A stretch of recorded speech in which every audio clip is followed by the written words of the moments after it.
자, 안녕하십니까. 학원에서 법률 담당하고 있는 이동건이라고 합니다. 일단 뭐 간략하게 제 소개하자면은 여러분들이 정권투자상담사 같은 자격증 따려면 자본시장법이라는 거를 공부해야 되거든요. 그거 하나 강의하고 있고, 그다음에 세무사 시험에 상법 강의하고 있고, 그다음에 지금 노무사 민법 이렇게 이제 법률 과목은 세 가지를 강의하고 있습니다. 민법 강의한 지는 한 15년 됐고요. 지금 한 노무사 강의는 한 5, 6년 된 것 같습니다. 그리고 사법시험을 제외하고는 민법 강의는 거의 다 해봤습니다. 이제 변리사 강의부터 해가지고 우리나라 이제 민법 과목이 굉장히 많이 그 시험 과목에 들어가 있는데 거의 대부분 강의는 많이 해봤고 지금 노무사 민법만 하고 있습니다. 그런데 오늘도 느끼는 건데 우리 학원이 지금 이 노무사 설명회를 계속 몇 년째 해오고 있는데 갈수록 연령층이 좀 젊어진다 그럴까 그런 느낌이 듭니다. 예전에는 직장인이 대부분이었어요. 그리고 이제 재학생이라든지 이런 분들이 상대적으로 적었는데 시간이 갈수록 그게 지금 재학생들도 직장인들도 많겠죠. 근데 이제 젊은 분들이 차츰 많아지더라고요. 근데 결론은 이때까지 변리사든 무슨 과목이든 특히 이제 노무사가 대표적인데 민법을 여러분들이 굉장히 어려워합니다. 끝까지 어려워합니다. 모든 시험에 민법이 제일 어려워요. 수험생들이 이구동성으로 하는 이야기인데 결론은 뭐냐? 민법은 시간과의 싸움입니다. 그러니까 민법은 절대적으로 일정량의 시간을 투자를 해야 돼요. 그래야지 어느 정도 점수가 확보가 되고 자신감이 생겨요. 그런데 직장인들은 필연적으로 시간 확보가 안 됩니다. 그러니까 여기 계시는 직장인들도 제가 장담하건대 내년도에 시험 치러 갈 때 민법에 자신이 없다. 전부 이구동성으로 그 이야기를 할 겁니다. 그건 매번 그래요. 매번. 방법이 없어요. 금년 같은 경우에도 노무사 시험을 치고 그동안 같이 공부한 친구들하고 한 대여섯 명 술 한잔 했거든요. 그 중에 대학생분은 92.5점을 받았어요. 그러니까 92.5점을 받았다는 거는 3개 틀렸다는 거거든요. 25문제 중에서. 왜냐? 그 학생은 굉장히 시간 투자를 많이 했다는 이야기입니다. 시간이 많으니까. 근데 직장인들은 그게 안 돼요. 아슬아슬하게 통과했다든지 결국 한 분은 떨어졌더라고요. 그래서 그날 모인 분 중에 한 분은 떨어졌는데 그 정도로 민법이 어렵습니다. 이 사법시험 같은 경우에 전체 2차까지 합해가지고 7과목이 있거든요. 근데 이런 말이 있어요. 민법 한 과목을 정복하면은 반을 정복한 거다. 이런 말이 있습니다.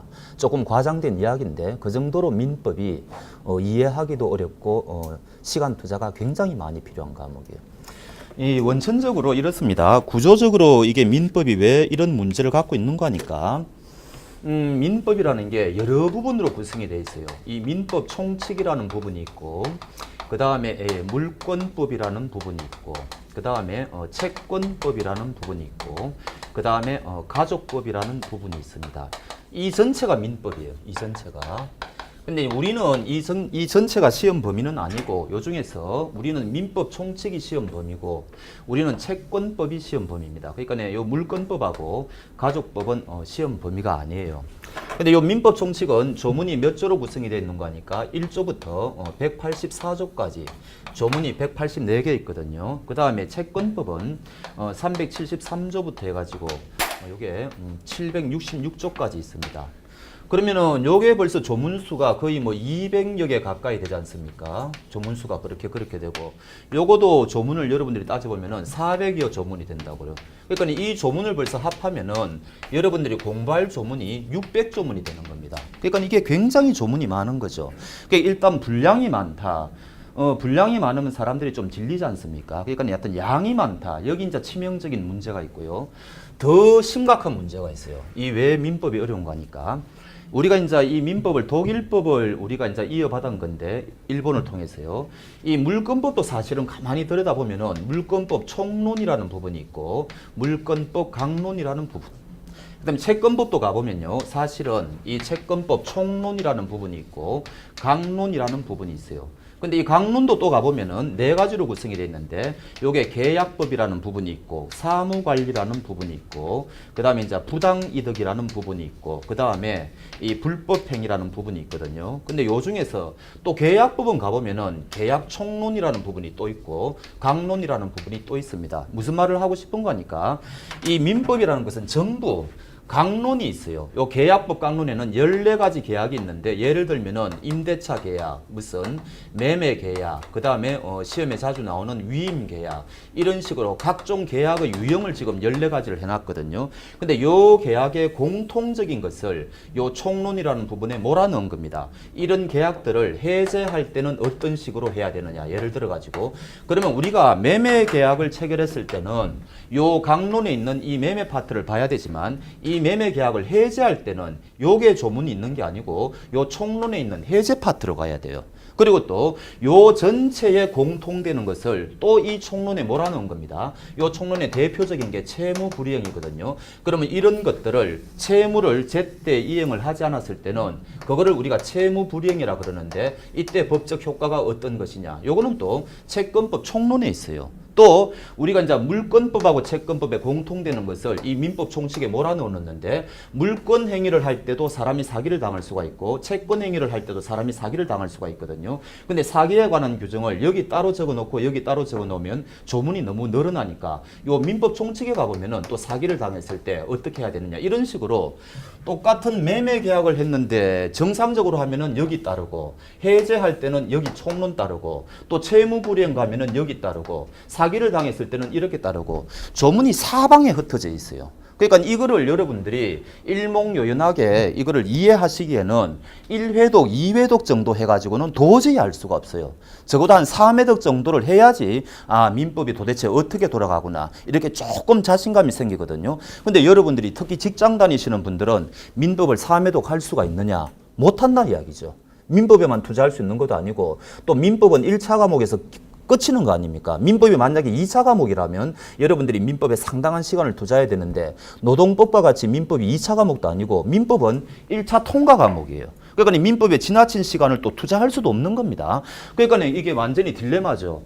굉장히 많은 시간을 투자해야만 민법에 대해서 이해가 되는데 민법에 많은 시간을 투자할 수도 없고 투자할 시간도 없고 이렇게 되는 겁니다. 그러니까 끝끝내 직장 다니시는 분들은 내일이 시험이면 오늘까지도 민법은 자신이 없다. 항상 그래왔어요. 매년 그래왔습니다. 여러분들도 틀림없이 그래 될 겁니다. 직장 다니시는 분들은 그렇다는 거죠. 근데 직장 안 다니시는 분들 있죠. 뭐 재학생이나 휴학생이나 그런 분들이 있죠. 그런 분들은 시간이 넘치지 않습니까? 민법 공부해보니까 너무 재밌거든. 오히려 여기 몰두합니다. 그러니까 적당한 점수만 따면 되는데 아까 말씀드린 것처럼 92.5점을 딴다니까요. 그럴 필요가 없는데 하면 할수록 이 재밌는 과목입니다. 그러니까 이게 여러분들 이제 직장 안 다니시는 분들은 제가 걱정이 없는데 잘 따라옵니다. 정말 해보면 재밌어요. 굉장히 어려운 과목임에도 불구하고 우리 실생활을 가질 게 너무 많기 때문에 하면 할수록 재밌어요. 근데 딜레마는 직장인들 때문에 그렇습니다. 그래서 아무리 여러분들한테 제가 쉽게 강의를 한다든지 뭐 이렇게 한다 하더라도 직장 다니시는 분들은 안 됩니다. 제가 단언하건데 그러니까 그런 딜레마가 있다는 거를 미리 염두에 두시고 나름대로 판을 짜야 됩니다. 그거는 제가 풀어줄 수가 없어요. 이 민법은 근본적으로 이런 문제가 있다. 그걸 하나 아셔야 되고 또 하나는 왜 이렇게 민법이 또 어려운 거 하니까 용어에서 여러분들이 굉장한 어려움을 겪어요. 우리가 사회에서는 어제 물건 사고 팔았다, 뭐 했다 이런 이야기하고 그러고 제가 돈 받을 게 있고 돈 줄 게 있으면 우리 퉁치자 이런 말 하지 않습니까? 그런 걸 민법 용어로는 상계라 그러거든요. 아무것도 아닌데 이런 상계라는 말은 우리가 실사회에서는 쓰지 않는 말이죠. 그러니까 이 여러분들이 민법 책을 읽어 나가다 보면은 사회에서 쓰지 않는 용어가 너무너무 많이 나옵니다. 우리가 책이라는 게 술술 넘어가기 위해서는 쉽게 넘어가야 되는데 읽다가 조금 이상한 용어가 튀어나오고 조금 읽다가 이상한 용어가 튀어나오고 진도가 안 나가는 겁니다. 도대체가. 이게 형법이나 다른 과목은 안 그래요. 민법만이 그렇습니다. 특히. 그러니까 여러분들이 요 용어에 또 익숙해지는데 또 세월이 많이 필요하다. 이런 이야기죠. 가뜩이나 지금 골치 아파 죽겠는데. 그래서 민법은 용어 자체도 여러분들이 아니 이게 도대체 무슨 뜻이지? 도대체 왜 이러지? 전부 일본식 표현을 수입했기 때문에 이런 문제가 생기는 건데 뭐 선의의 제3자에게 대항하지 못한다. 뭐 희한한 말들 사회에서 전혀 쓰지 않는 말들 주물, 종물 뭐 한도 끝도 없습니다. 그러니까 그런 용어에 여러분들이 익숙해지려면은 또 시간이 굉장히 많이 필요해요. 그래서 민법은 굉장히 고단한 과목이다. 그건 틀림없습니다. 방법이 없어요. 자, 그러면 우리가 그래도 여러분들이 합격할 수 있는 정도의 그 어떻게 공부는 해야 되는데, 아까도 저 김영호 노무사님이 말씀하신 것처럼 모든 법은요 조문 위주로 공부하셔야 돼요. 방법이 없습니다. 그리고 다행스럽게 이 이제 민법에서 25문제가 나오는데 민법 총칙에서 요게 보통 한 12문제 나와요. 보통. 그리고 이제 채권법에서 보통 이게 이제 13문제 정도 나오는데, 대개 우리 출제하시는 교수님들이 이런 상황을 잘 이해하고 있는 것 같습니다. 그래서 민법 문제 난이도 자체는 우리나라 민법 문제 중에서 제일 쉬운 편에 속합니다. 문제 자체는. 그러니까 문제 자체가 어렵지는 않아요. 여러분들이 조금 기분 나빠할지 모르겠지만 주택관리사보다 쉬울 수가 있습니다. 주택관리사보다. 공인중개사보다 쉬운 거는 확실해요. 공인중개사는 물권법 같은 판례가 어렵게 나오거든요. 그래서 이 공인노무사는 민법 자체 문제 자체는 그렇게 어려운 수준은 아닌데, 워낙 여러분들이 이 투하할 수 있는 시간 자체가 부족하기 때문에 문제가 어렵다고 느껴지는 거예요. 근데 객관적으로 냉정하게 보면은 굉장히 문제 난이도 자체는 어렵지 않습니다. 그러니까 쉽게 말하면 조문 위주로 낸다든지, 모든 법은 아까 김영호 노무사님도 말씀하셨지만 판례가 반드시 시험에 들어오게 돼 있거든요. 왜냐하면은 학설 위주로 시험에 내면은 이거는 나중에 논란의 문제가 있을 수 있기 때문에 판례는 전혀 그런 논란이 없습니다. 이 판례에 의하면 결론은 어떻게 되느냐? 이거는 답이 딱 하나밖에 없으니까. 그래서 조문 플러스 판례 위주로 문제를 낼 수밖에 없는데, 지금 조금 전에 조문 자체가 600조문이라 그랬지 않습니까? 그 조문 자체만 여러분들이 정확하게 하셔도 60점은 받을 수가 있어요. 문제 자체를 그렇게 내줍니다. 그리고 판례가 굉장히 많아요. 굉장히 많은데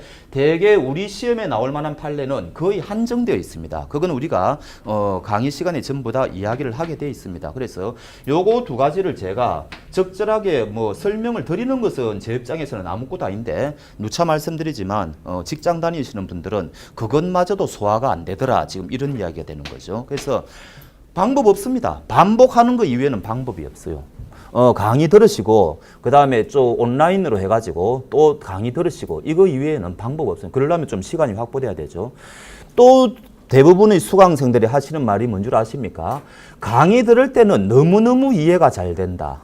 근데 그 다음날 딱 돼가지고 이게 무슨 소린지 보면은 바로 까먹는 거예요, 다들.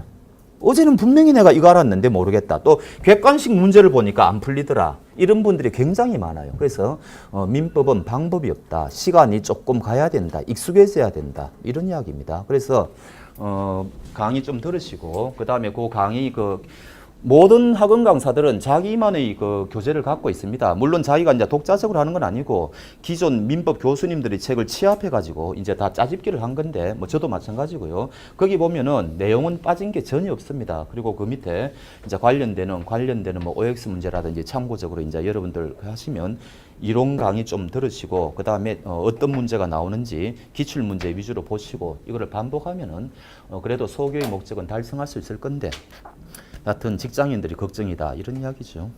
뭐 대충 그렇습니다. 그리고 뭐 우리 학원은 이때까지 누차 또 평에 의하면은 대개 여러분들 오늘 어떻게 오셨습니까? 대부분의 분들은 위치가 좋아서 왔다, 이런 분들이 많습니다. 저 여러분들 알고 오셨습니까? 김영호 노무사님 알고 오셨어요? 그런 분들은 아마 별로 없을 겁니다. 그런데 또 나중에 강의를 해보면은 숨겨지지 않은 맛집이다, 이런 표현을 많이 합니다. 그러니까 여러분들이 그런 어떤 그 강의 기법이라든지 그런 거에 대해서는 걱정 안 하셔도 사실은 됩니다. 그러니까 참고하시고 간단하게 자기 자랑했습니다. 질문 있으시면 나중에 한꺼번에 같이 받도록 하죠. 오셨어요? 요 정도로 하겠습니다. 네, 좀 이따가 뵙겠습니다.